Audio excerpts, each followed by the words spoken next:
শনিবার প্রদেশ কংগ্রেস ভবনে লিগ্যাল এবং হিউম্যান রাইটস সেলের গুরুত্বপূর্ণ বৈঠক অনুষ্ঠিত হয়েছে।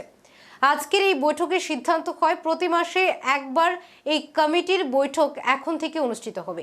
এদিনের এই বৈঠক শেষে রাজ্যের বর্ষিয়ান প্রাক্তন টিপিএস বুধিরাই দেববর্মন এবং তৃণমূল কংগ্রেস থেকে লোকসভা নির্বাচনের প্রতিদ্বন্দ্বিতা করা মহিলা নেত্রী রীতা দেববর্মা আজ কংগ্রেস দলে যোগদান করেন।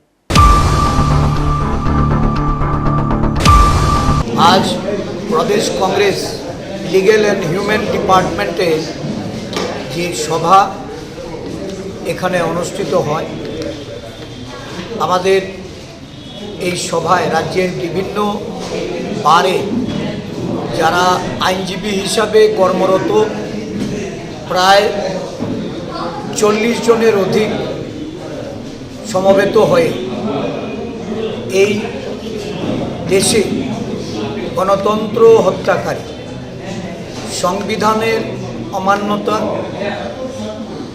সংসদ থেকে 146 জন সাংসদকে বহিষ্কার করার সিদ্ধান্ত যা স্বৈরাচারী মোদী সরকার গ্রহণ করেছে তার বিরুদ্ধে প্রতিবাদ এবং ক্ষোভ প্রকাশ করা হয়।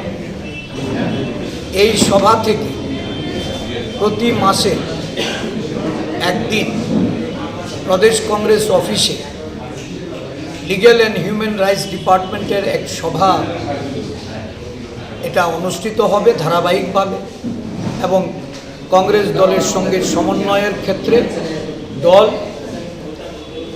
শক্তিশালী করার লক্ষ্যে এই লিগ্যাল হিউম্যান রাইটস ডিপার্টমেন্ট সভা করবে।